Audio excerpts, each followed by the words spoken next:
Oi, tudo bem com vocês?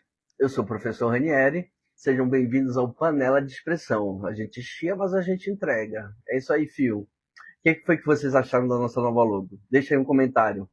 Eu preciso dar o crédito, antes de mais nada, à minha amiga Jarina, professora de artes e mega talentosa, já para os íntimos. Da gente começar o vídeo, não esquece de seguir a gente, de clicar no botão curtir, caso goste do conteúdo. Hoje a gente vai falar sobre literatura. Vamos começar pelo básico. O que é literatura? Talvez você me responda. São textos escritos.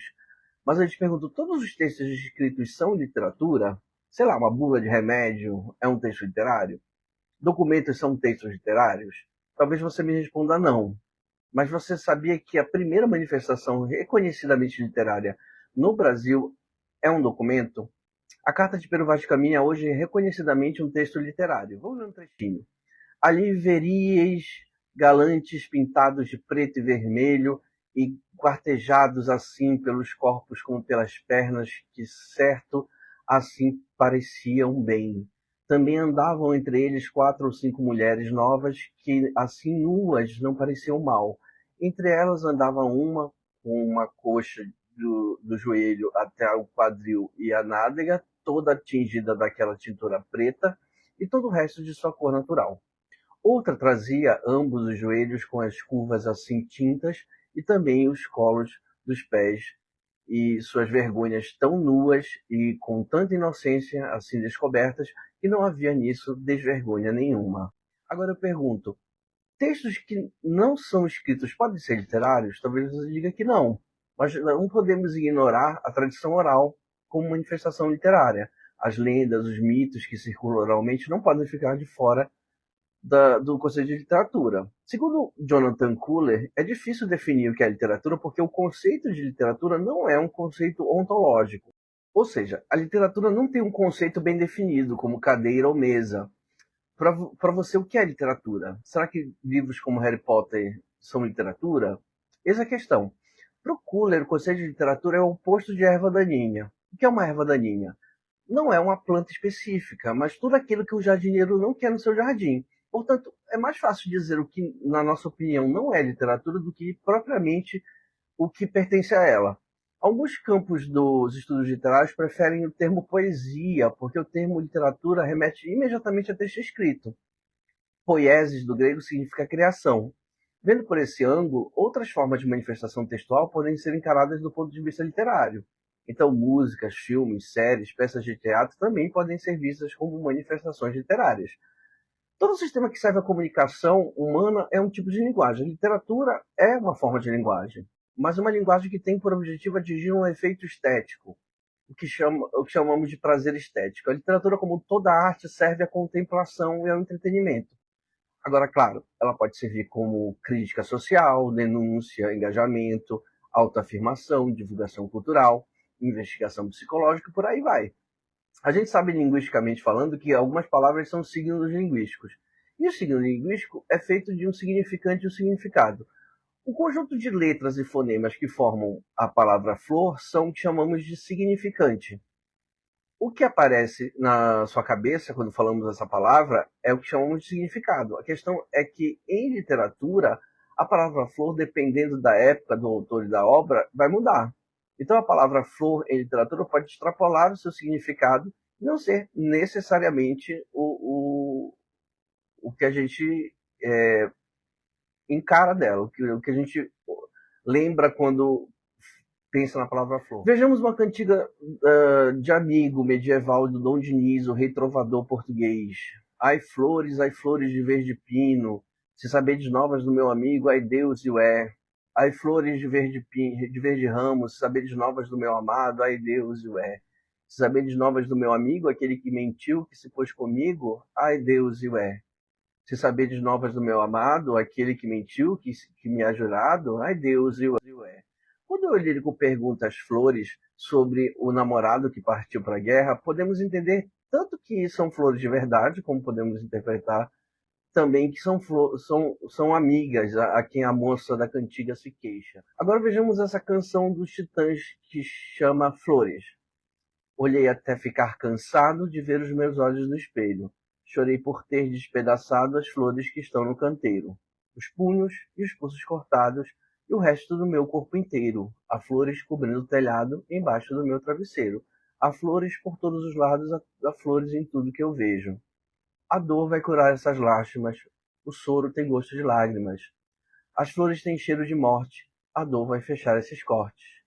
Flores, flores, as flores de plástico não morrem. Nesse caso, as flores não têm o mesmo significado que na cantiga trovadoresca.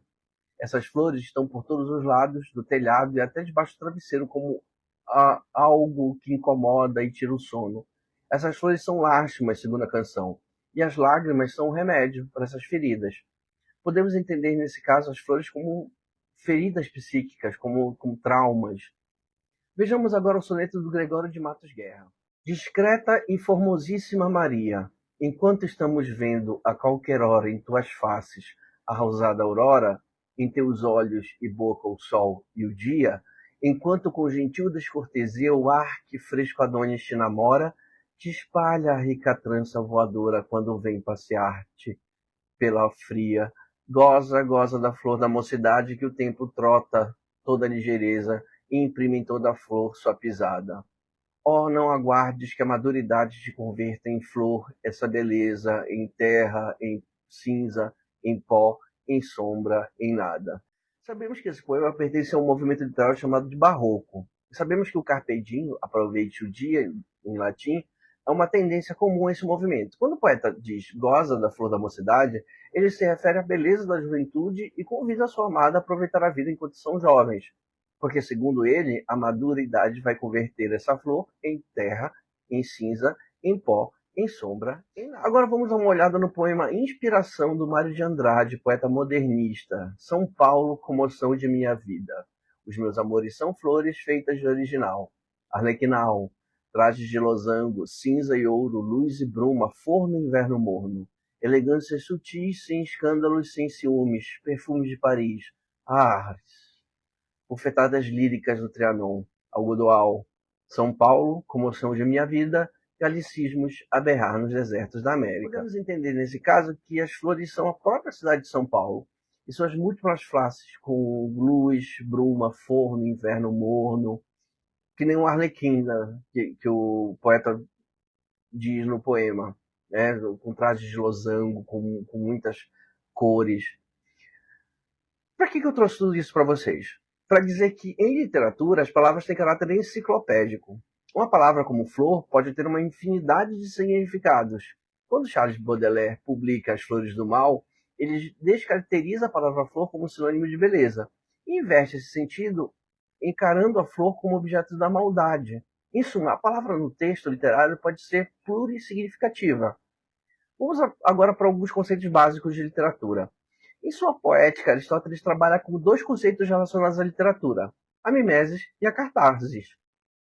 A mimese é a imitação da realidade, ou seja, o texto literário não é a realidade, mas precisa de um aporte nela. É o que chamamos de verossimilhança, ou seja, a semelhança com a verdade. A literatura, portanto, é uma espécie de simulacro, uma simulação da verdade. A palavra catarse significa pôr para fora um sentimento. Segundo Aristóteles, a catarse pode se dar pelo riso, na comédia, ou pelo pranto, na tragédia. Essa ideia leva em consideração que o texto literário faz aflorar um determinado sentimento sem que você precise necessariamente vivenciá-lo. Ainda na poética, Aristóteles divide os textos literários em três grandes gêneros: o épico, o lírico e o dramático. Dentro do épico estão os textos como o conto, a novela, o romance, a crônica e a própria epopeia, ou seja, os textos narrativos, aqueles mais objetivos e que quase sempre se voltam para acontecimentos passados. Dentro do gênero lírico temos a canção, a cantiga, os sonetos, os haikais e por aí vai. Textos mais subjetivos que tratam de sentimentos. Por outro lado, a palavra drama vem do grego e significa ação, portanto são do gênero dramático os textos que são feitos para serem encenados, como a comédia, a tragédia, a tragicomédia, a farsa, o auto e por aí vai. Vamos falar um pouco sobre esses principais subgêneros. O que é um conto? Segundo Lígia Cadermatori, contos são narrativas curtas, nas quais o escritor cria seus personagens e monta uma determinada situação de maneira bem concisa. Desta forma, ele precisa pintar com poucos traços pessoas, cenários e tramas que sejam convincentes. Como o espaço é pequeno, o autor procura concentrar a atenção do leitor num ponto único de interesse. As histórias podem ser lidas de forma independente. Hoje se lê um conto, amanhã outro, tudo bem. Vejamos agora um exemplo de conto do Oscar Wilde, O Discípulo. Quando Narciso morreu, o lago de seu prazer mudou de uma taça de água doces para uma taça de lágrimas salgadas. E as Oréades vieram chorando pela mata com a esperança de cantar e dar conforto ao lago. E quando elas viram que o lago havia mudado de uma taça de águas doces para uma taça de lágrimas salgadas, elas soltaram as verdes tranças de seus cabelos e clamaram: Nós entendemos você chorar assim por Narciso, tão belo ele era. E Narciso era belo? Disse o lago. Quem pode sabê-lo melhor que você? Responderam as orquídeas. Por nós ele mal passava, mas você ele procurava, e deitava em suas margens e olhava para você, e no espelho de suas águas ele refletia a sua própria beleza. E o lago respondeu: Mas eu amava Narciso porque quando ele deitava em minhas margens e olhava para mim, no espelho de seus olhos, eu via minha própria beleza refletida. Um romance, diferente do conto, possui muito mais personagens. O espaço é muito maior, o percurso no tempo entre o início e o fim também é muito maior.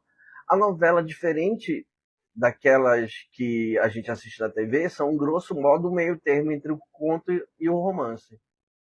Disney também nos dá um conceito de crônica. Crônicas são textos não ficcionais, ou seja, não contêm histórias imaginadas pelo autor, escritas de forma livre e bem pessoal.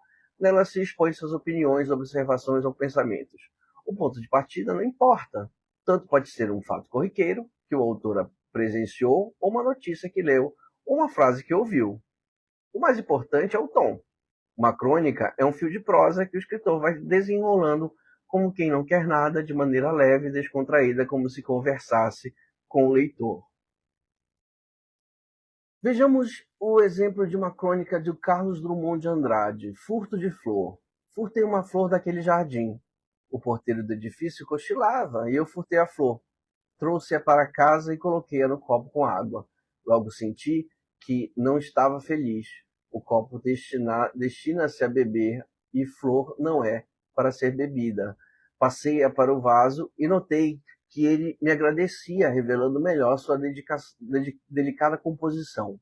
Quantas novidades há numa flor? Se a contemplarmos bem, sendo autor do furto, eu assumira a obrigação de conservá-la. Renovei a água do vaso, mas a flor empalidecia. Temi por sua vida. Não adiantava restituí-la ao jardim, nem apelar para o médico das flores. Eu a furtara, eu a via morrer. Já murcha e com a cor particular da morte, peguei-a docemente e fui depositá-la no jardim onde desabrochara. O porteiro estava atento e repreendeu-me. Que ideia sua, vi jogar lixo da sua casa no jardim? A crônica normalmente é publicada em jornais e revistas e atende às necessidades de um determinado público. Por isso podemos ter crônicas policiais, crônicas políticas, esportivas e por aí vai. Os gêneros teatrais ou dramáticos são textos que, apesar de contar uma história, não há figura de um narrador. O que temos são falas de personagens e no momento da encenação é que a história vai se desenrolando frente ao público. Comédias, tragédias e tragicomédias são textos maiores e mais complexos, divididos em muitos atos. Já as farsas e os autos são textos teatrais menores, sendo que a principal diferença entre eles é que a maioria das vezes, os autos possuem conteúdo religioso. As farsas e autos normalmente apresentam o que a gente chama de personagens tipo. Se a gente pegar as farsas e os autos de Gil Vicente, vamos ver personagens que estão mais relacionados a um estereótipo, como o padre, a alcoviteira, o velho, a moça e por aí vai. Vejamos um exemplo retirado do Alto da Compadecida, de Ariano Suassuna. João Grilo. Ah, isso é comigo. Vou fazer um chamado especial. Em verso. Garanto que ela vem. Querem ver? Recitando. Valha-me Nossa Senhora, Mãe de Deus de Nazaré, a vaca mansa dá leite, a braba dá quando quer, a mansa dá sossegada, a braba levanta o pé. Já fui barco, fui navio, mas hoje sou escalé. Já fui menino, fui homem, só me falta ser mulher. E o Ecorado responde, vá vendo a falta de respeito, viu? João Grilo responde, falta de respeito nada, rapaz. Isso é versinho de Canário Pardo, que minha mãe cantava para eu dormir. Isso não tem nada de falta de respeito. Já fui barco, fui navio, mas hoje sou escalé. Já fui menino, fui homem, só me falta ser mulher. Vale-me Nossa Senhora, Mãe de Deus de Nazaré. E o encorado com raiva surda, lá vem a compadecida, a mulher em tudo se mete. E João Grilo responde, falta de respeito foi isso agora, viu? A senhora se zangou com o versinho que eu recitei? E a compadecida responde, não, João, por que eu iria me zangar? Aquele é o versinho que Canário Pardo escreveu para mim e que agradeço. Não deixe de ser uma oração, uma evocação. Tem umas graças, mas isso até a torna alegre e foi coisa que eu sempre gostei. Quem gosta de tristeza é o diabo. Observe que no texto teatral não temos o narrador, mas temos algumas instruções do autor de como o texto deve ser lido ou interpretado. Quando a gente vê no texto entre colchetes o encorado com raiva surda ou João Grilo recitando, é para dizer como essas falas devem ser ditas pelos atores. Também é comum, antes das falas dos personagens, o autor escrever o local onde vai se passar a peça, para auxiliar o trabalho dos diretores, cenógrafos, maquiadores, etc. Agora eu vou falar sobre o texto lírico. Eu trouxe um trecho do Emil Stranger que diz o seguinte: para o poeta lírico, não existe uma substância, mas apenas acidentes. Nada que perdure, apenas coisas passageiras. Para ele, uma mulher não tem corpo, nada resistente, nada de contornos, talvez um brilho nos olhos e seio que o confundem. Mas não tem um busto no sentido de uma forma plástica e nem uma fisionomia marcante. Uma paisagem tem cores, luzes, aromas, mas nem chão nem terra como base. Quando falamos de poesia lírica, por essa razão, em imagens não podemos lembrar absolutamente de pinturas, mas no máximo de visões que surgem e se desfazem novamente, despreocupadas com a relação de espaço e tempo. Portanto, a poesia é via de regra temporal. Diferente do épico, que se volta para o passado, e o drama, que está voltado para o presente da encenação teatral, a manifestação mais comum da poesia é o poema. E na maioria das vezes, esses poemas possuem o que a gente chama de ritmo. Ritmo é uma palavra que vem do grego que significa repetição. Essa repetição pode se dar a partir da alternância entre sons fracos. Vejamos um exemplo retirado do poema Ijuca Pirama, do Gonçalves Dias. Meu canto de morte, guerreiros ouvi. Sou filho das selvas cresci. Guerreiros descendo da tribo Tupi. Vemos a repetição de sons fortes, como morte e selvas, contrastando com sons fracos, ouvi, cresci e tupi. A repetição pode se dar também pela quantidade de sílabas de um verso.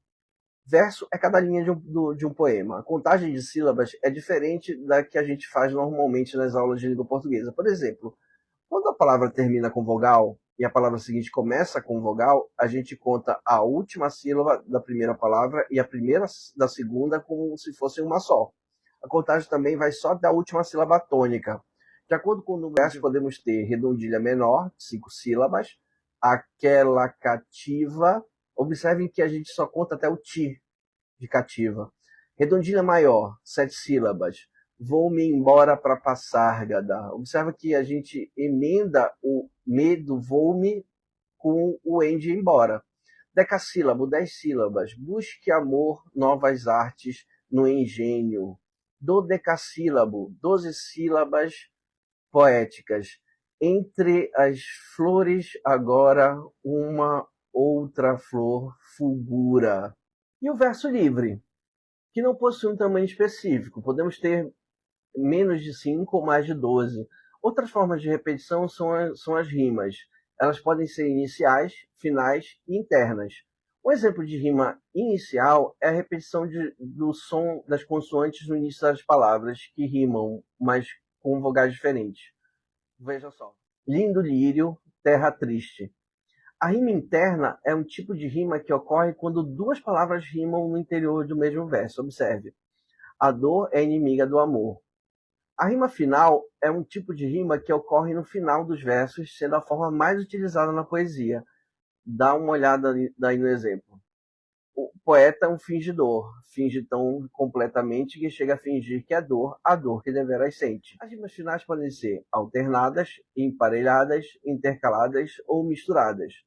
Rimas alternadas ou cruzadas combinam-se seguindo o esquema AB-AB. Olha aí o exemplo. O amor não tem importância nenhuma, nem tem o peso nem de uma rosa de espuma. As intercaladas podem ser chamadas de rimas opostas ou rimas interpoladas. O tipo de rima intercalado diz respeito aos versos que se combinam na primeira e quarta linha da estrofe junto a um par de rimas nas linhas centrais, no esquema ABBA. Se liga no exemplo. Alegres campos, verdes arvoredos, claras e frescas águas de cristal, que em vós os debuxais ao natural, discorrendo da altura dos rochedos. As rimas emparelhadas acontecem uma próxima da outra, de forma que o primeiro verso rima com o segundo, enquanto que o terceiro rima com o quarto. Na configuração AAB, daí o exemplo que vai aparecer para vocês. Quem o encanto dirá destas noites do estio? Corre de estrela a estrela um leve calafrio. Há queixas doces no ar, eu recolhido e só, ergo o sonho da terra, ergo a fronte do pó. Já nas misturadas, não ocorre uma configuração marcada para cada sílaba semelhante. Elas aparecem no poema em uma disposição mais aleatória, embora continuem contribuindo para a sonoridade da obra. As palavras estão muito ditas e o mundo muito pensado. Fico ao teu lado, não me digas que há futuro nem passado. Deixa o presente claro o muro, sem coisas escritas. Bom, galerinha, esse foi nosso vídeo de hoje sobre introdução à literatura. Espero que tenham gostado. Se gostaram, deixe o like, que ajuda a gente a fazer mais vídeos como esse. Não esqueça de se inscrever no nosso canal também. Um beijo enorme. Fiquem com Deus. Tchau.